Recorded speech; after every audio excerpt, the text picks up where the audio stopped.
안녕하세요. 은행나루 마을 방송국과 도봉 기적의 도서관이 함께 주최하는 마을과 로컬의 대화를 위한 북토크 시간입니다. 오늘 저희가 모신 분은 윤찬영 새로운 사회를 여는 연구원 현장 연구 센터장님이십니다.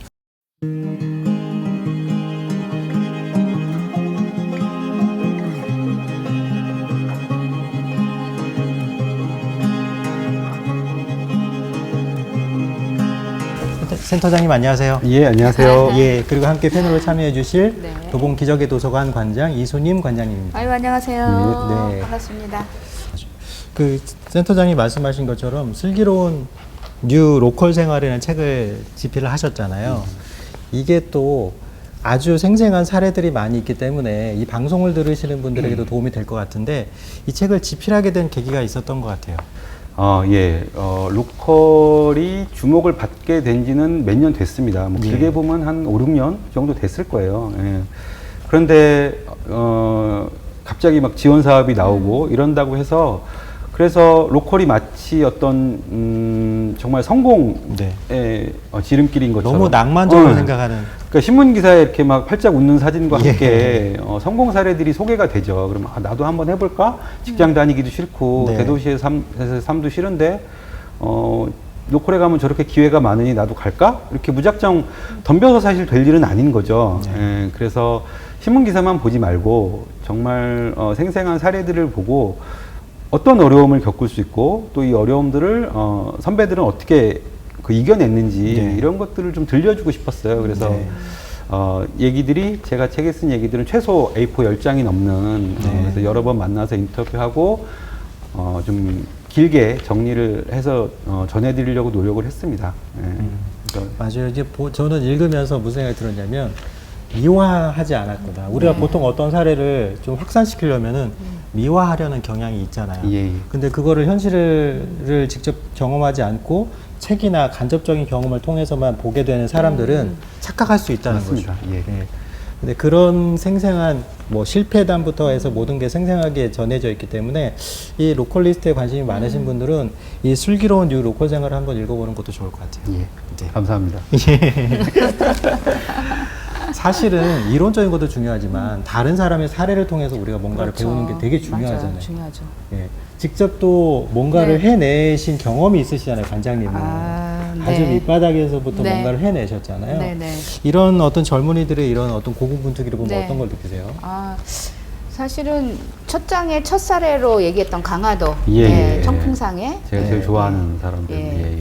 거기서 맥주도 마시고 하룻밤 자면서 청년들 얘기를 좀 들었는데 첫 장부터 나와서 이렇게 가슴이 딱 떨리고 저도 아이가 5명이거든요. 딱 청년기 시대를 살고 있어요. 그래서 좀 더 우리 아이들이 신나고 재밌고 좀 함께 이렇게 에너지를 좀 투여해서 열정적으로 살아볼 수 있는 그런 실험적인 어떤 것들을 좀 해봤으면 좋겠다라고 생각하고 있는 시점이에요. 그래서 젊은이들한테 그리고 새롭게 로컬 생활을 좀 창업을 해보려고 하는 사람한테 굉장히 좋은 안내서 같은 책이다 이런 느낌이 좀 들었습니다. 근데 어쨌든 그 청년들이 가서 관의 지원을 받든 또 로컬에서도 그 활성화하기 위해서 또 지원을 하기도 하잖아요. 맞습니다. 가서 처음 몇 년간은 이렇게 반짝할 수는 있는데 중요한 거는 이 순환적인 생태계 서로 윈윈이 돼야 된다고 생각해요. 맞아요. 이게 어떤 면에서 보면은 상권을 만드는 걸 수도 있지만 기존에 또 상업행위를 하고 있는 분들에게는 이익의 충돌일 수도 있고 여러 가지 생각하지 못했던 일이 벌어질 수 있는데 이렇게 선순환할 수 있는 생태계를 만들려면 어떻게 될까요? 굉장히 어려운 질문입니다. 그러니까 이제 경제가 순환한다고 얘기하면 일단은 생산이 이루어져야 되겠고, 그다음에 소비가 이루어져야 되겠고, 그렇게 해서 얻은 이익이 뭐 이 도봉구처럼 이렇게 고르게 공동체에 분배되고 이런 게 우리가 미상적으로 생각하는 이제 순환 경제 모델일 것 같아요. 로컬에서 창업을 하시려는 분들이 다 외국에서 공부를 해서 정말 탁월한 기술을 배워와서 또 굉장히 비싼 자본을 투여해갖고 창업할 수 있는 건 아니에요. 그러니까 그게 또 성공을 보장하지도 않잖아요. 그래도 이제 그게 이제 전제라고 사실 생각할 수도 있는데 모두가 그렇게 할 수는 없는 겁니다. 그래서 저는 이제 생산 측면에서는 물론 어떤 소비자의 선택을 받을 수 있는 그런 어떤 탁월한 상품을 만들어내는 것도 중요하겠지만 저는 소비자들도 되게 중요하다고 생각해요. 예. 로컬의 소비자들이 그러니까 인구가 줄고, 그러니까 물론 서울이긴 합니다만 특히 이제 지역으로 갈수록 예. 인구가 줄어서 지역 소멸이라는 말이 나올 정도잖아요. 그러면은 새로운 청년들이 와서 뭔가를 한다고 했을 때 그걸 응원해 주려는 마음도 저는 필요하다고 생각해요. 열린 자세. 네, 예. 그래서 소비자들도 이 지역에서 청년이 이 지역을 살리기 위해서 네.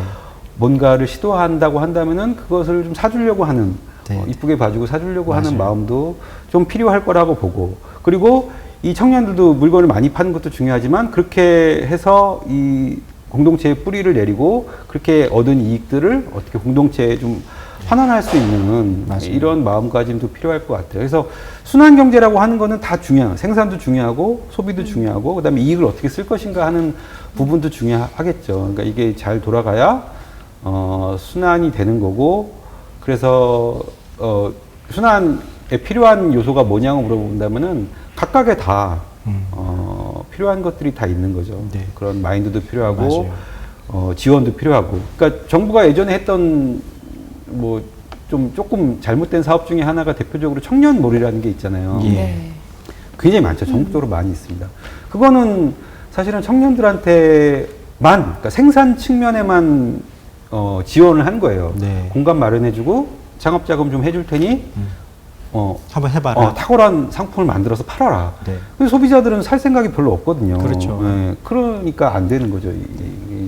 그래서 우리가 보통 이제 뭐 순한 어떤 경제 또는 잘 돌아가는 로컬의 예로 생각하는 게 미국의 포틀랜드 뭐 이런 네. 거잖아요. 네. 거기는 좋은 상품을 만드는 생산자들도 있고 소비자들도 우리 지역에서 나는 상품들을 소비하려고 노력을 하거든요. 네. 그런 마인드가 있는 거죠. 맞아요. 네. 그래서 그런 걸 생각한다면 어떤 게 필요한지를 알 수 있을 것 같아요. 이게 네. 우선순위의 문제는 있겠지만은 로컬리스트들이 청년들이 와서 뭔가를 해내려고 할 때 응원해주고 가급적이면은 그 지역에서 생산하는 것을 팔게 될 테니까 소비하려는 마음도 중요하고, 또 이게 제대로 정착이 되면 거기서 성공의 그 나온 이익을 또 지역과 나누는 것도 중요할 것 같아요. 예. 예를 들어 빵집이면은 거기에 공고를 받는 밀가루나 그렇죠. 재료들을 맞습니다. 예, 예. 주변에 있는 데에서 맞습니다. 받는다면 네, 그렇죠.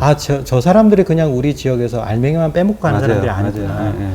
이런 서로 윈윈하는 그렇죠. 시스템이 예, 중요할 것 그렇죠. 같습니다. 그래서 포틀랜드의 생산자들도 네. 그 지역에서 나는 네. 농산물을 가지고 만들어낸다라고 하는 이런 인식이 있기 때문에 네. 소비자들도 찾는 거죠. 비싸도 이게 결국은 그렇죠. 우리 것이다. 그렇죠. 예. 그리고 이제 코로나19 사태가 터지면서 로컬에 대한 관심이 높아진 것도 사실인 것 같아요. 그러니까 이제 안전 문제가 제기됐기 때문에 내가 아는 사람이 아는 데서 생산한 물건, 그러니까 소스를 가지고 만들어낸 상품에 더 관심이 가게 되는 거죠. 신뢰의 예. 문제네요. 그렇죠. 예. 예. 그래서 이제 그런 신뢰의 문제 때문에 로컬에 대한 관심도 커졌죠. 그게 코로나19가 이제 전화위복의 계기도 될 수 있지 않을까 싶습니다. 아까 이제 말씀하실 때 도봉에도 이제 농사 짓는 분들이 계시다고.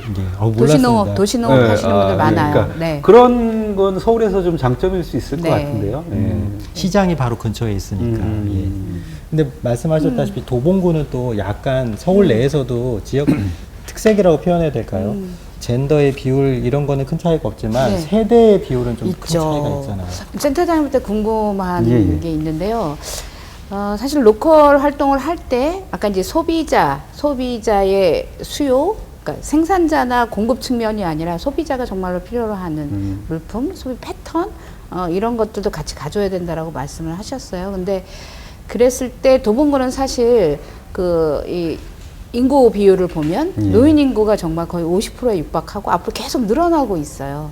이 세대 구성이 그렇게 되어 있기 때문에 예.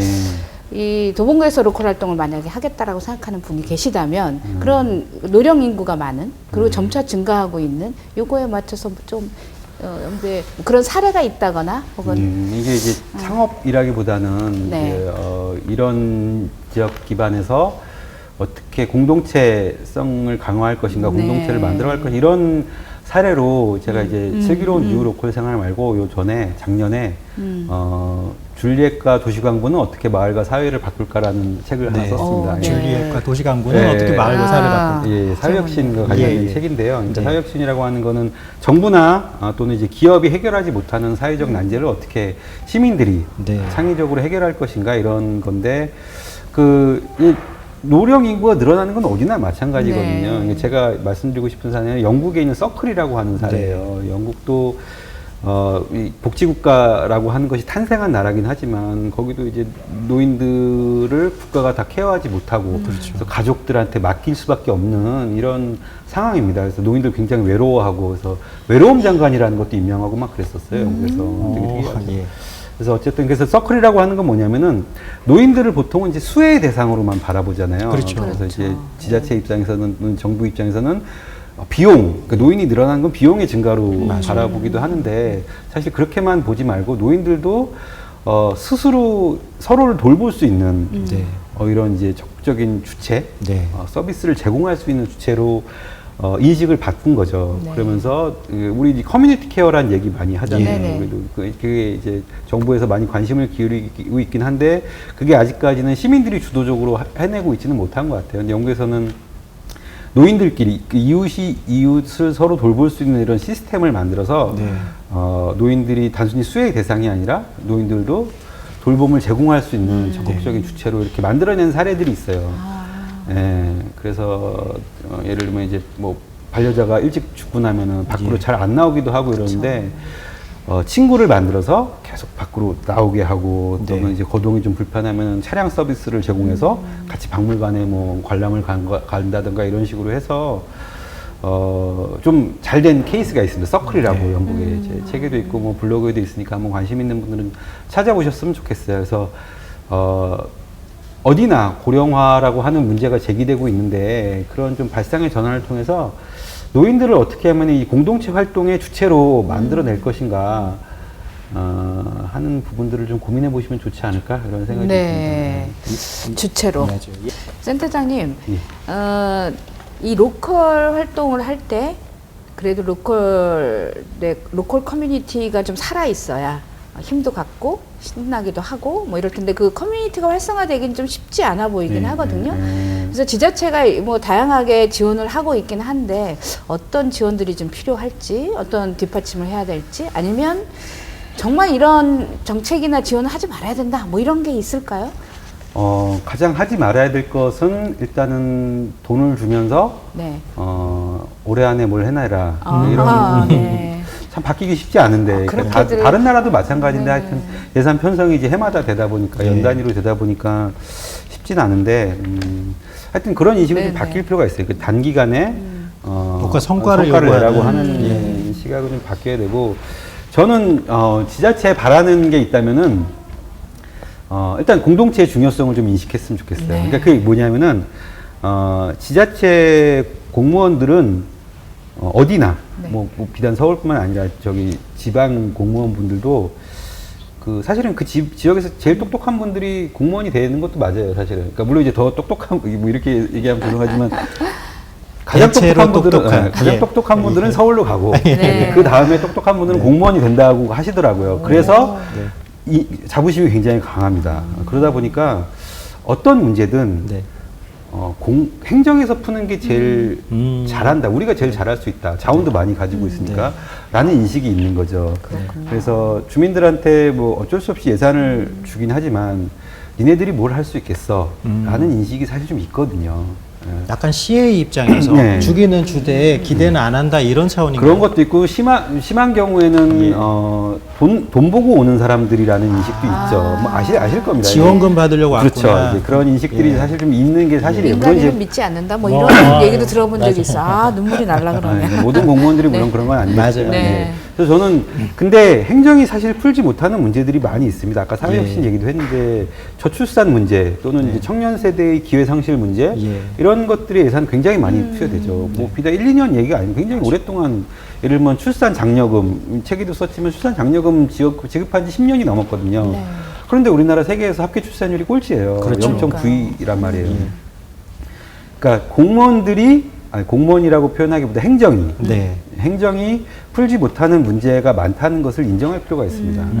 지금은 더 이상 행정이 자원을 많이 가지고 있다고 해서 위에서 결정해서 내려먹이는 식으로 모든 문제를 해결할 수 없는 시대죠. 네. 예, 시민들의 창의적 아이디어 같은 것들을 맞아요. 적극적으로 수용하고 네, 네. 같이 해나가지 않으면은 문제가 풀리지 않습니다. 공동체도 마찬가지고 네. 공동체가 필요하다, 시민의 힘이 필요하다라는 것을 인정하고 그래서 그 시민한테 모든 걸 맡기라는 얘기가 아니고 시민과 행정이라고 하는 예. 두 바퀴가 같이 굴러가야 한다는 인식을 갖는 게 일단 중요할 것 같고요. 네.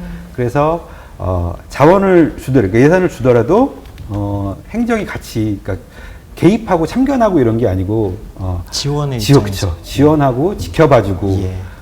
이런 인식을 가지고 예산을 지원하고 뒷받침을 해주는 게 필요하겠다는 생각이 듭니다. 그리고 이제 어차피 해결하기 어려운 문제, 출산 장려금 준다고 인구가 늘어나지 애를 많이 낳지 않습니다. 그러면 어떻게 방법을 찾아야 하느냐? 아까 관장님 실험 얘기하셨는데 실험을 하게 해야죠. 네. 그러니까 정책 실험을 할 수 있도록 실패하더라도 좀 인내해주고 기다려주고 그래서 정해진 기간에 그러니까 뭐 꼭 올해 안에 답이 안 나온다고 하더라도 니네 왜 예산을 엉뚱하게 썼어 이렇게 다그칠 문제가 아니라는 거죠. 예. 뭔가 해법을 찾기 위해서 노력했다고 한다면은 그 자체로 인정해주는 그런 태도가 필요하겠다는 생각이 듭니다. 이 정책을 네, 네. 영화에 비유하자면 이거 네. 같아요. 투자를 하되 제작자 감독까지 하려고는 하지 말아라. 맞습니다. 아하. 감독은 유능한 로컬리스트를 데려다 놓고 사실 주연이나 조연들은 그 마을 사람들이 돼야 되는데 이 공무원이 감독까지 하려고 하는 경우가 있잖아요. 이럴 때는 좀 문제가 나는 것 같아요. 예. 그렇군요. 지원을 충분히 해주고 또 시간을 충분히 줘야 결과가 나올 수 있는 문제들이라는 걸 인식하는 게 중요할 것 같습니다. 맞습니다. 네, 공무원들이 시민의 힘을 좀 인정해줬으면 좋겠어요. 네. 네. 네. 예, 뭐 네. 물론 모든 네. 공무원이 그런 건 아니지만 네, 아직까지는 그럼요. 관주도의 그 문화가 남아 아직 좀 있으니까 있죠. 네. 이런 것들 조금씩 이제 깨 나가는 게 중요할 것 같습니다. 네. 그리고 이제 그 로컬리스트들이 그 마을이나 어느 지역에 가서 이제 나름 성공을 했어요. 성공했다 하더라도 그게 자신들만의 성공이 되면은 저는 이게 한계가 있다고 생각하거든요. 그 지역과 함께 연계돼서 공동체를 만든다든지 아니면 그런 인식을 가지고 이웃들과 소통해야, 원주민들과 소통해야지 된다고 생각하는데 공동체 형성을 위해서 어떤 부분을 좀 들여다봐야 될까요? 어려운 질문이에요. 자꾸 제가 어려운 질문 담당인데. 저는 예. 그 시민들도 네. 이제 공동체 활동 이제 네. 오래 하셨지만 네. 공동체의 역할, 효능감 이런 네. 걸 느끼는 게 사실 쉽지는 않은 것 같아요. 그러니까 안전에 대한 경험이라든가 무슨 뭐 먹거리에 대한 경험이라든가 이런 것들을 해보게 하는 게 되게 중요할 것 같아요. 네. 그래서 뭐 다양한 활동들을 하셨을 텐데, 그러니까 아는 사람들끼리만 너무 머물지 마시고 네. 많이 좀 홍보도 하시고 네. 책도 쓰고 네. 이렇게 해서 알려서 예. 공동체를 잘 느끼지 못한 주민들도 공동체가 이래서 좋은 거구나. 그냥 뭐 공동체 좋죠. 그냥 말 자체가 예, 좋지만 예. 피부로 와닿지는 그쵸. 않죠. 공동체가 내 삶을 어떻게 바꿀 수 있는가, 네, 내 네. 아이에게 무엇을 해줄 수 있는가, 네. 이런 것들을 느끼게 해주는 게 굉장히 중요할 것 같아요. 그래서 청년들도 네. 그런 걸 느낄 기회가 별로 없었겠죠. 네. 아마도 점점 파편해 돼가는 그런 삶을 살았기 때문에 네. 청년들도 만약에 내가 도봉에 와서 창업을 하고 기존에 있던 공동체하고 같이 했을 때 나한테 뭐가 좋은지 네. 이런 것들을 느끼게 한다면 청년들도 자연스럽게 기존 뭐 공동체 또는 기존 활동가들하고 조금 더 가깝게 어울릴 수 있지 않을까 하는 생각도 해봅니다. 오늘 이 방송이 좀 네. 로컬리스트가 되고자 하는 것에 관심이 있으신 분들에게 조금이나마 도움이 되었으면 좋겠다고 생각했습니다. 오늘 두 분 말씀 정말 감사합니다. 예, 네, 고맙습니다. 감사합니다. 예. 지금까지 은행나루 마을방송국과 도봉 기적의 도서관이 함께 주최하는 마을과 로컬의 대화를 위한 톡토크 시간이었습니다. 감사합니다. 네, 감사합니다. 네.